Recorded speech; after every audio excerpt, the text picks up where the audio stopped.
I think I'm live. Hey, everyone. I hope you're all doing well today. Thanks for sharing your Memorial Day with me. I also wanted to give a quick shout out to everyone who has bravely served our country. Thank you so much for your service. It would be remiss to not mention that on Memorial Day.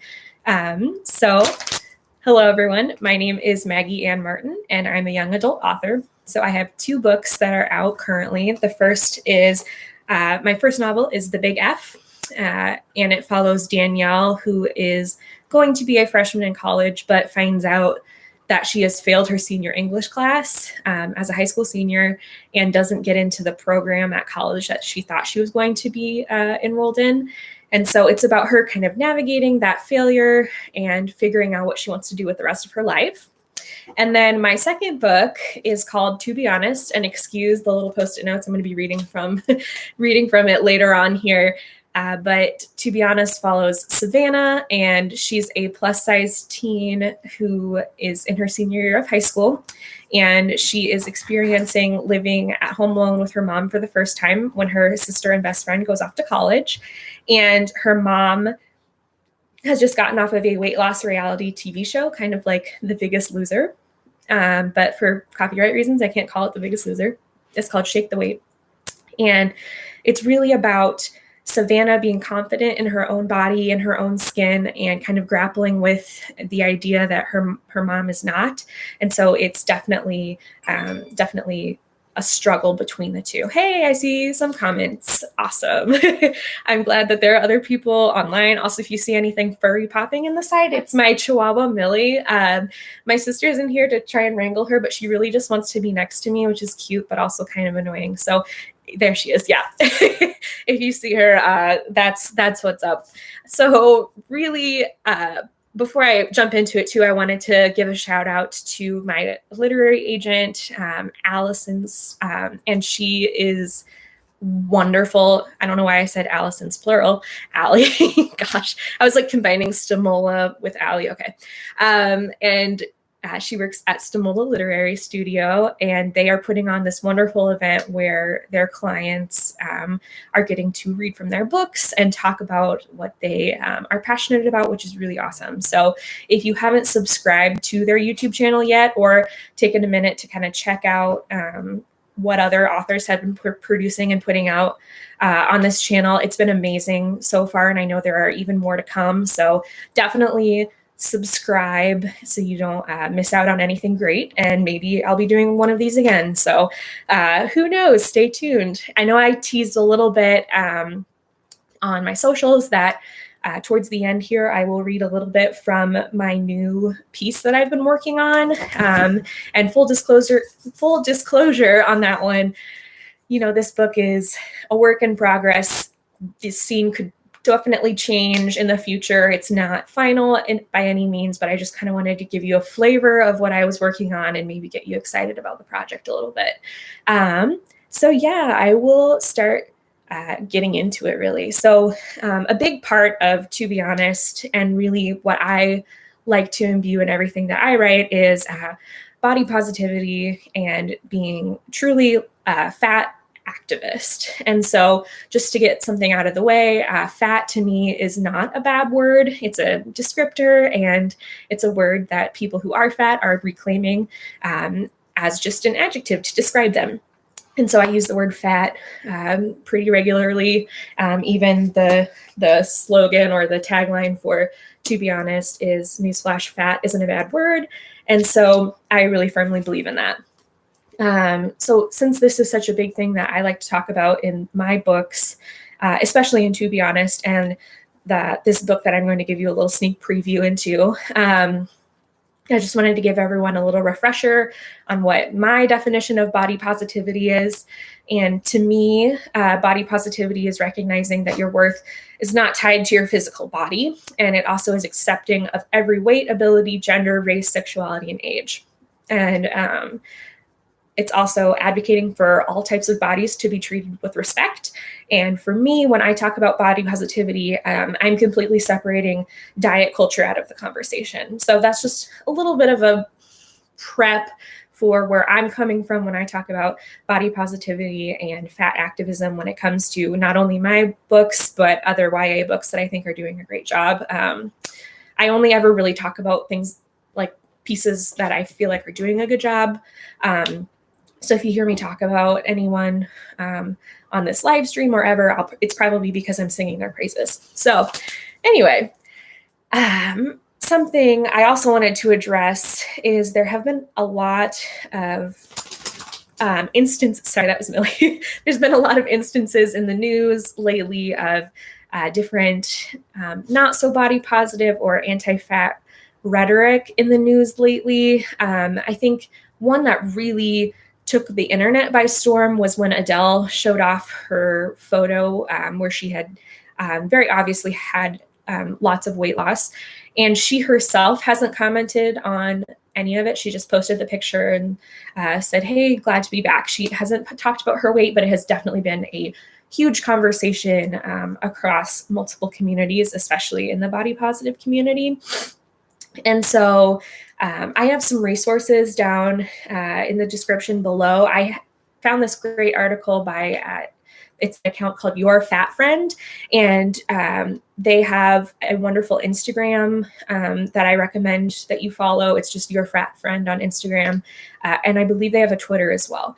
And they wrote this great article about Adele's weight loss.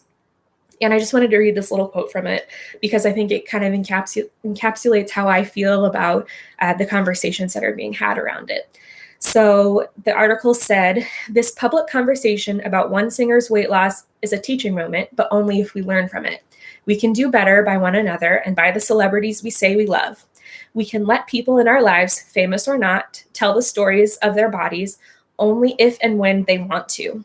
We can hold our tongues if they don't ask for our input, and we can listen when others tell us that the way we're talking about their weight loss hurts them.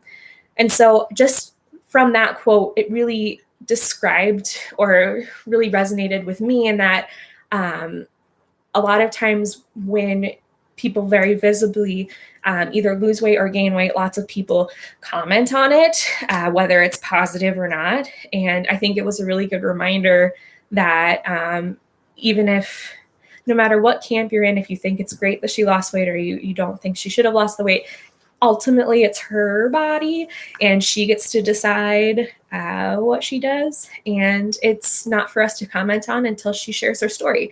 So I thought that was a really good reminder. I mean, we also had the little scuffle between Nancy Pelosi and Donald Trump when Nancy Pelosi called Donald Trump morbidly obese. So whatever you say about either of their politics, I never think it's a good thing to resort to someone's weight as an insult. And so I know that's been a huge conversation lately as well. And then one other piece or one other post that I had seen circulating around was Rosie Blair. And so she's at Rosie Beam or Rosie Beamy. And she posted about The Biggest Loser, the actual like reality show, reaching out to her on Instagram. And so I have a link to that exchange below as well, because it was definitely unwanted on her account. And so she said, so The Biggest Loser slid into my DMs in the middle of a pandemic. I am an influencer with a body positive platform. Nice to see the angle they want to take for next season. No thanks. And so it's just another instance of, it's veiled as body positive, but The Biggest Loser is an extreme weight loss reality show that doesn't garner long-lasting results. And they're still preying on people, even people that very openly claim to have very positive views of their body. They're still actively reaching out to these people. And so it was just another reminder that no matter how far you think that the media has come or how far you think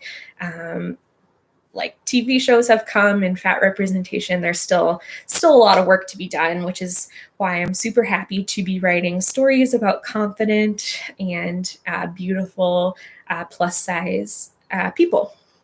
So that's a perfect segue into, like I mentioned earlier, and to be honest, the big crux of the plot is that Savannah's mom has just gotten off of a show like The Biggest Loser. I call it Shake the Weight. And Savannah talks a lot about how her mom changes significantly from being on that show, and how it was really just kind of it was a very unhealthy situation for her, and ultimately leads to her forming an eating disorder. And so I wanted to read a few passages from To Be Honest that kind of reflect the changes in her mom, and kind of reflect my views on weight loss reality TV shows like The Biggest Loser. So it was kind of interesting, but sad seeing that come up again and still be relevant, since this book came out in 2018 and I wrote it in 2017. And then I thought that shows like The Biggest Loser were not going to be around anymore. So it's definitely interesting that it's still relevant. So here we go. Let's make sure. There we go. So I listened to the soft rhythm of Mom's feet hitting the floor as she did her warm-up routine. I'd become accustomed to this sound over the past year. After Mom and Dad's divorce, Mom tailspinned into a shame spiral. She started making changes to every aspect of her life. Anything to get her out of her rut that she'd been in all of those years with Dad. One night, she saw a call for audition tapes for the weight loss reality TV show Shake the Weight, and conned Ashley into helping her film a tape. Thinking nothing would come of it, and being willing to do anything to make Mom happy in those months, Ashley helped her out. About a month later, on Mother's Day, Mom got a call that she'd need to fly out to LA for a screen test with other potential contestants.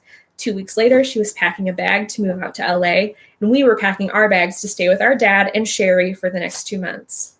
Each Wednesday night, we would sit in front of the TV and watch this woman who was once our mother fight with other contestants, puke on camera, and shed a definitely unhealthy amount of weight in a few short months.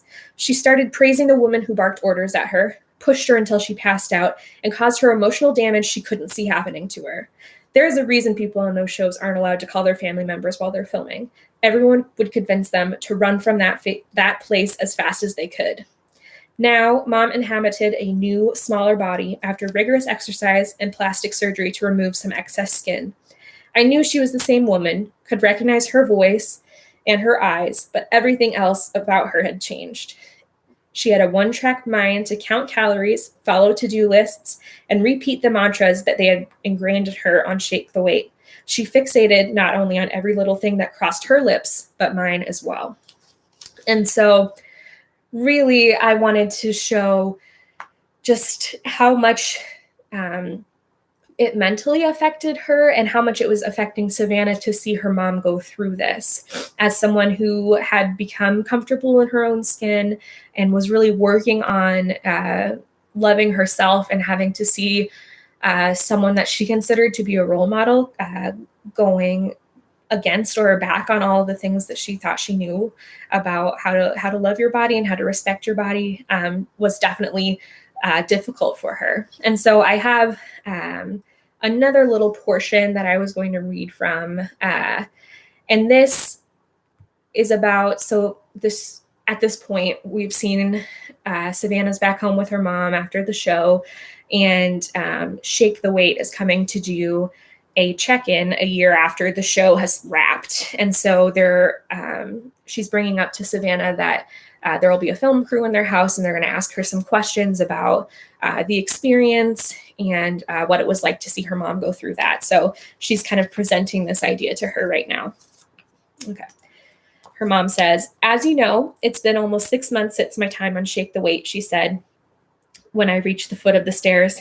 "They're getting ready to film their check-in special and want to come by the house next week for some footage. It'll be mostly of me doing things in my everyday life. They might ask to interview you about how things have changed. You know, just basic things." "Are you having Ashley come home for it?" I asked. "Oh, no, sweetie. She needs to adjust to her schedule at school. Coming back only 2 weeks in would mess up the routine she's establishing." "You wouldn't want to set her back, would you?" she asked. "Definitely not," I replied. My gut lurched. Having to go on camera and speak positively about my mom's transformation sounded like a nightmare. Not only did I disagree with everything the show stood for, but a smaller, more vicious part of my subconscious believed that if they'd asked I was interested in being on their teen Shake the Weight show, that I couldn't handle something like that. You don't seem very excited, she said, frowning.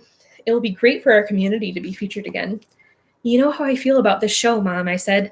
She sucked in her cheeks before putting her hand on her forehead. Why is it always such a battle with you to ask for any support? I support you. I don't support the show, I said. I am me because of that show. Don't you get it? I was no one before.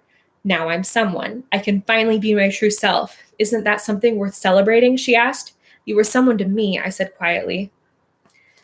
So again, we see Savannah trying to grapple with this new person that her mom has become, and her mom believes so wholeheartedly that she's become this like better and new and improved person. But Savannah keeps reaching out and saying, you know, like, I loved you before, like you weren't invisible to me before, you were my mom. Like, so this is a resounding theme throughout, to be honest. It's just Savannah being there to reach out and try and reassure her mom that, you know, she was fine before and she'll be fine after, but it doesn't all have to be before she lost weight, she was one way, and after she lost weight, she's another way. That she can be the same person that evolves and grows in a natural and more healthy way.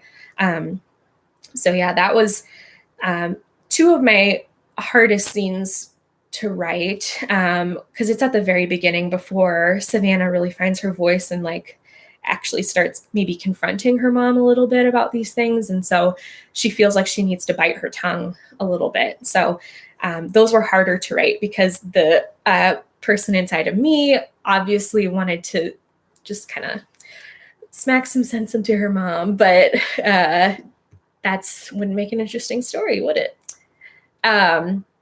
So I guess I'm going to start going into my new piece that I'm working on, since that's what people have been waiting for.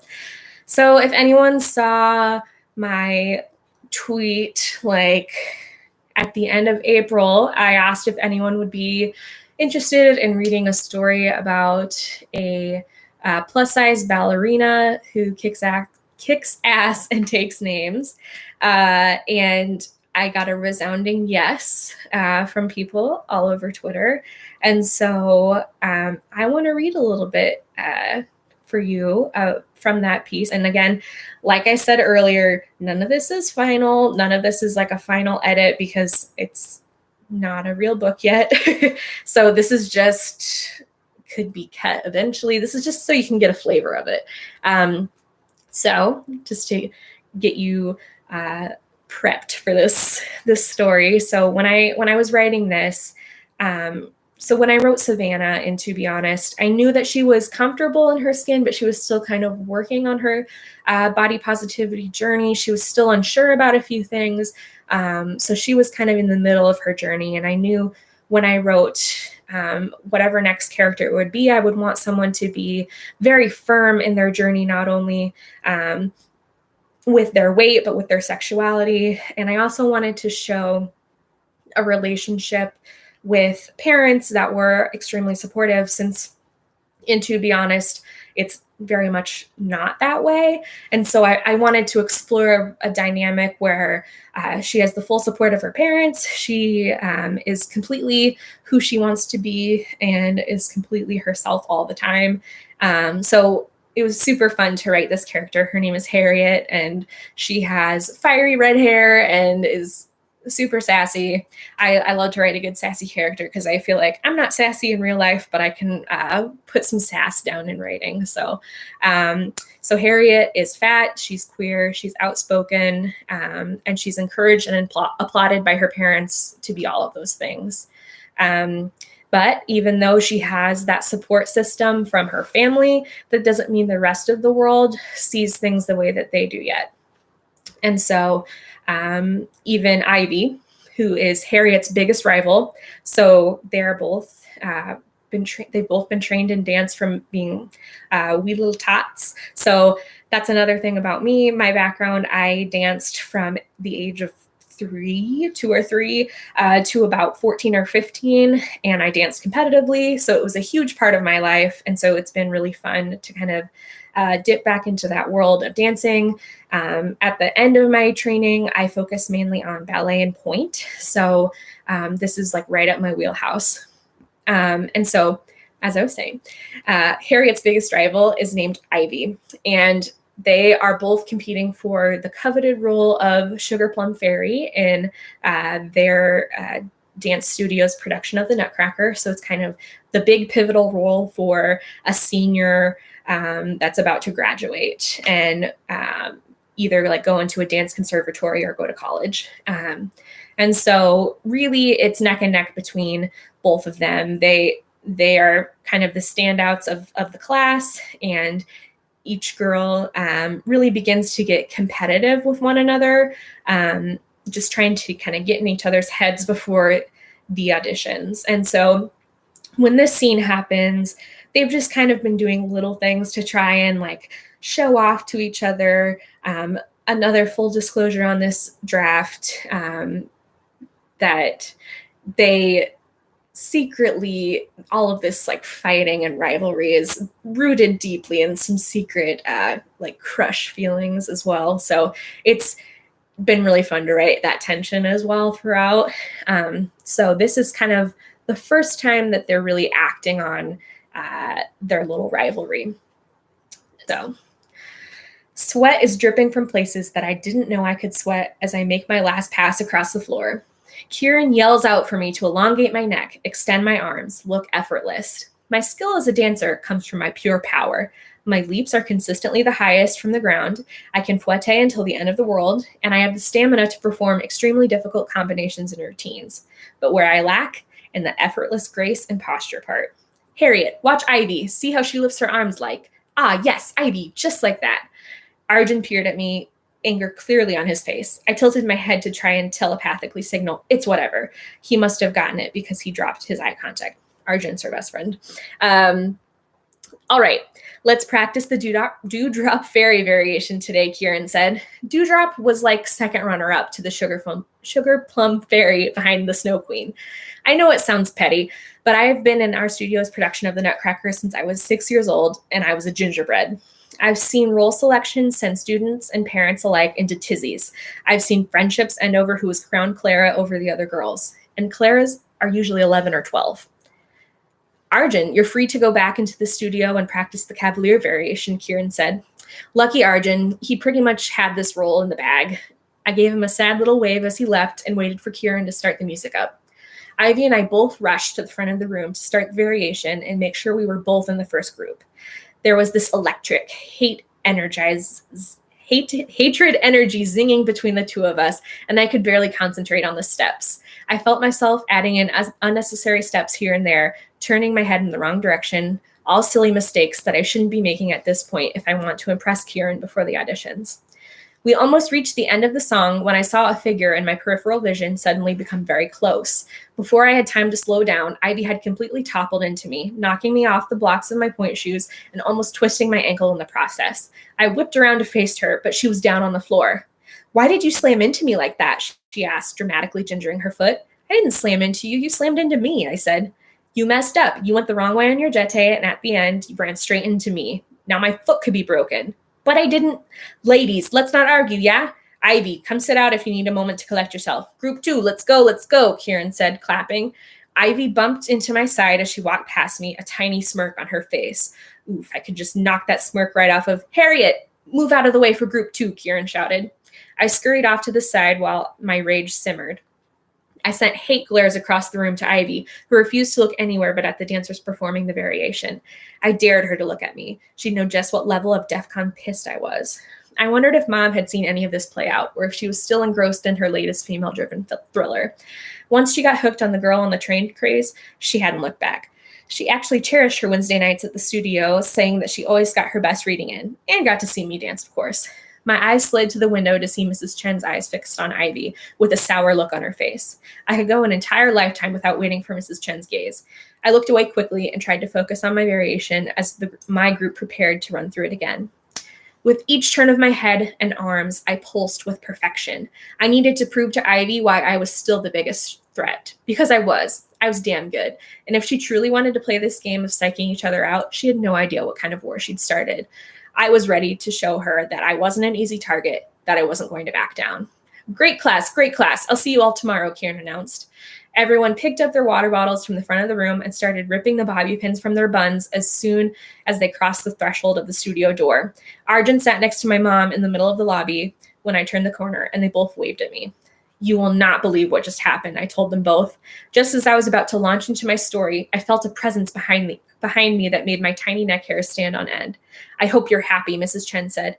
Ivy could have been injured for the rest of the season because of your showing off. Excuse me, my mom said, standing up and flanking behind me. Your daughter decided to march into my daughter's space while they were practicing and knocked Ivy over during class, she said.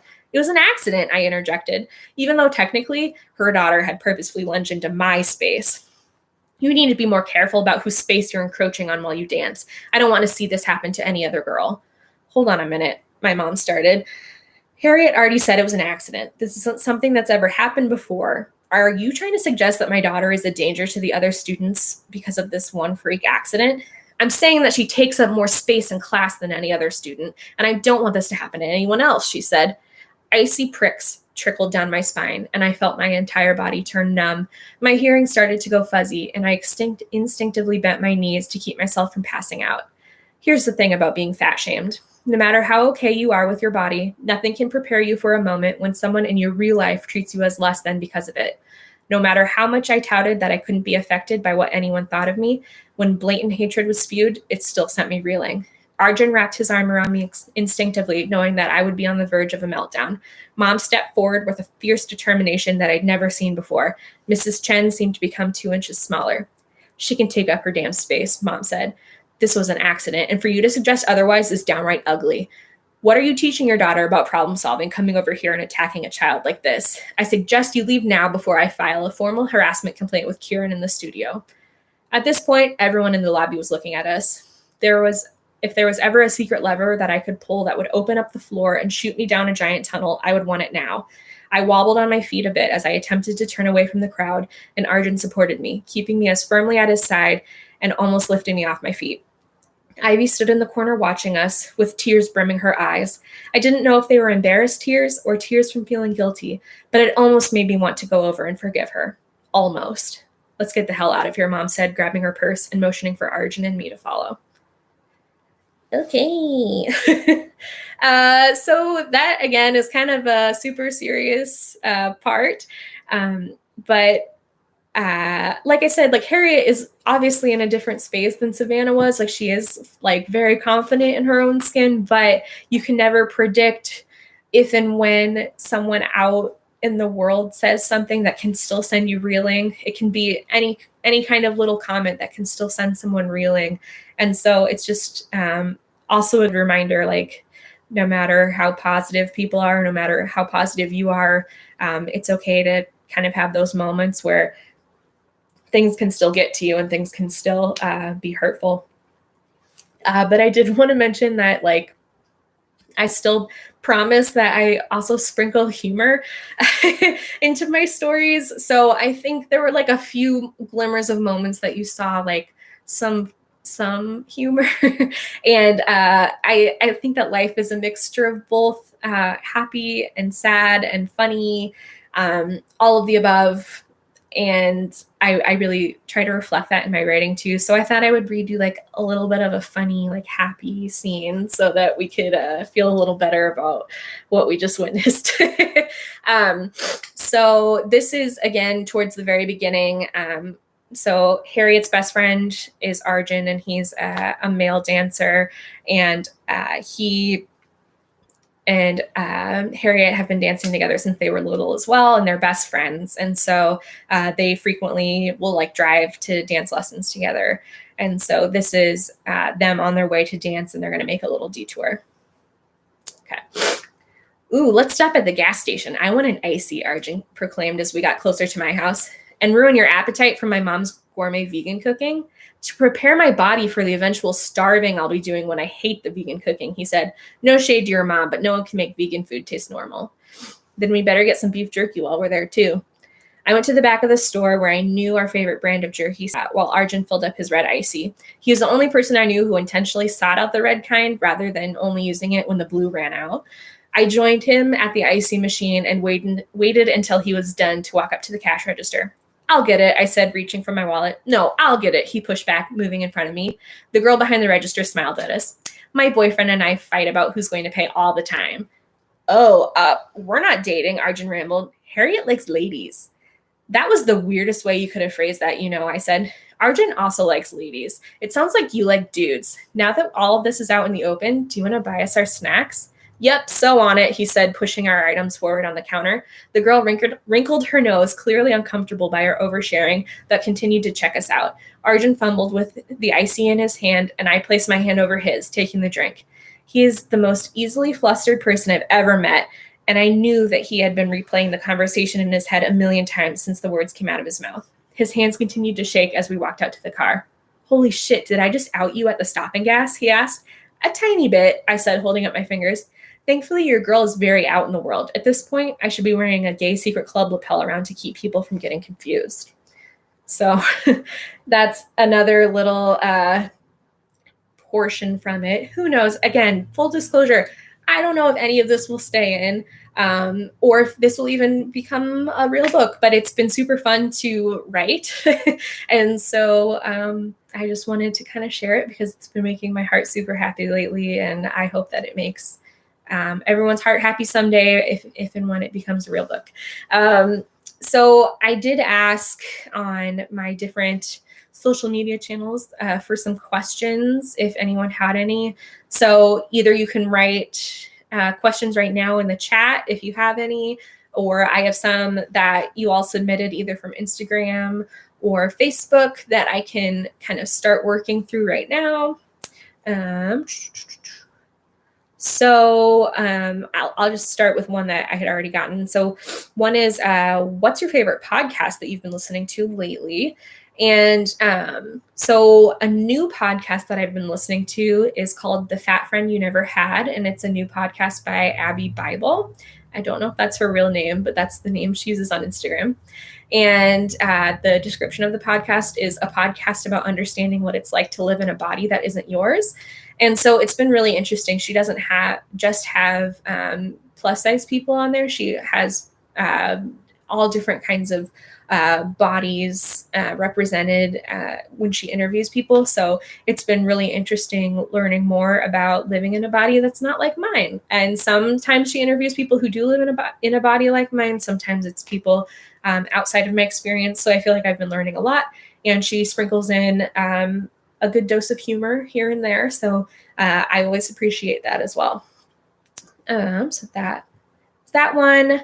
Another person asked, what's the latest book that you read that you loved?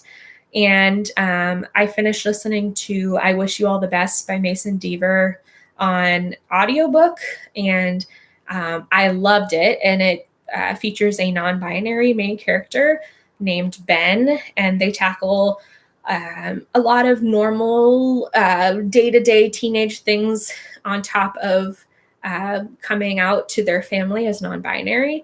And they really add a lot of humor.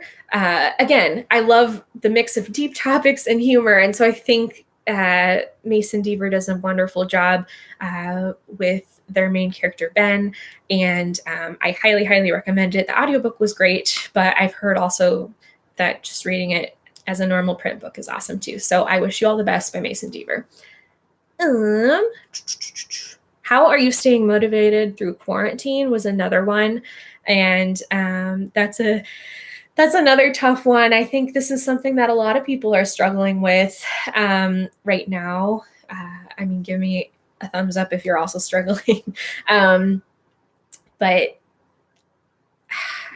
how I'm staying motivated, I'm not forcing myself to write a ton right now. I just know that where I'm sitting mentally right now, I don't think I'm going to produce the best work that I possibly could. So I'm kind of I'm being productive in other ways, and I am thinking about stories that I want to write in the future, and it kind of playing around with different characters and scenarios in my head so that when I'm in the right space and I'm ready, that I can sit down and actually write it and be productive rather than kind of forcing myself to do it now and maybe not being happy with it.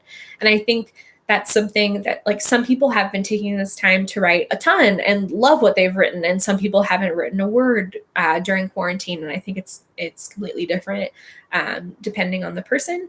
And so you got to do what you got to do and figure out what keeps you creatively motivated. So for me right now, it's just a lot of brainstorming and idealization, and eventually maybe in the next couple of weeks I'll want to put my fingers to the keyboard and start typing things out. I almost said pen to paper, but I don't really write pen to paper very often. It's usually on my laptop.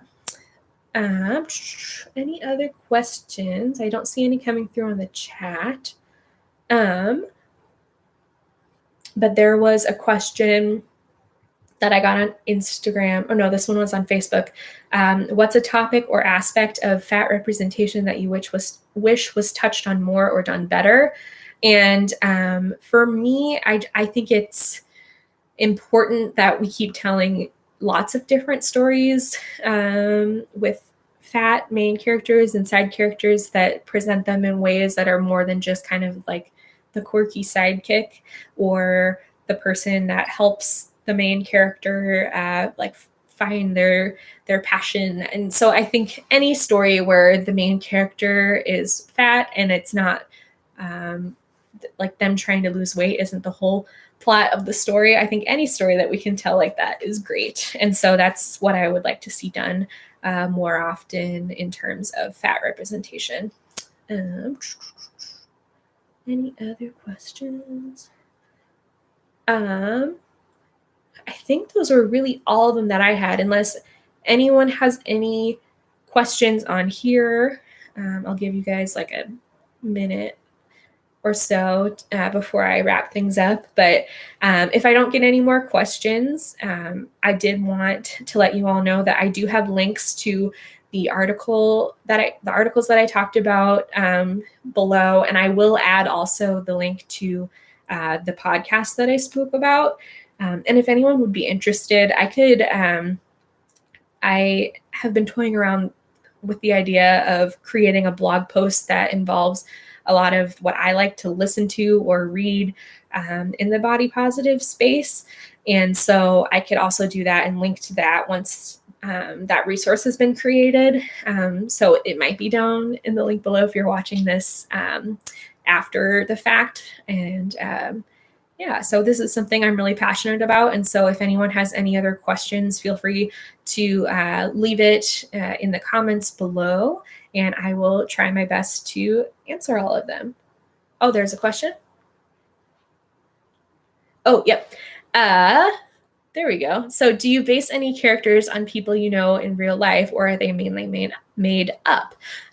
So I like to say that all my characters are completely unique. My characters themselves are not based on anyone, but situations that they might be put in could be based on things that happen in real life to either me or my friends. And so when my family members or my friends read my stories, they're like, this seems like similar to what happened to X, Y, and Z.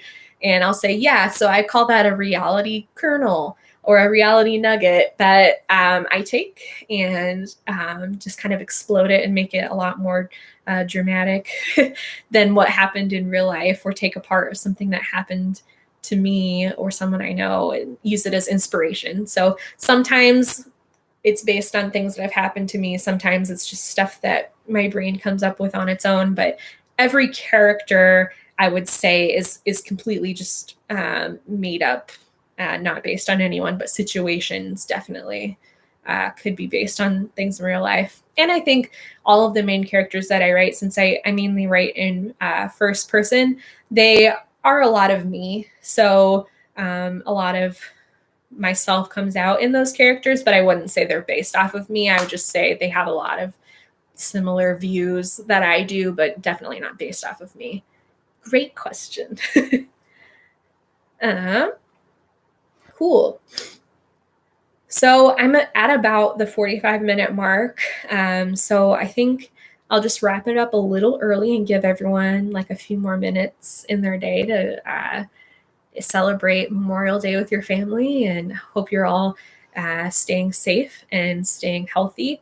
And I hope that you take the chance to look at the rest of the videos that are on the Stimola Live YouTube channel, because there are some amazing videos from very, very talented authors. And some of them are even interactive. Like I know some of them you can make a recipe with some of the authors and like actually eat the food like while you're watching them. Like very cool. So definitely take a look at those. And also, if you're interested in my books or want to follow me on social media, I have that all linked down below as well. And then if you're looking to buy the books, I would suggest to support your local indie bookstore. Or if you need a bookstore to support, if you don't have a local indie, I would suggest Beaverdale Books in Des Moines, Iowa. So if you just Google Beaverdale Books, and you can buy my books through them. So thank you all so much for tuning in, and I hope to see you around, maybe on social media, maybe on another Stimola Live, maybe in person if we can all meet in person again soon. So stay safe, stay well, and thank you all for tuning in.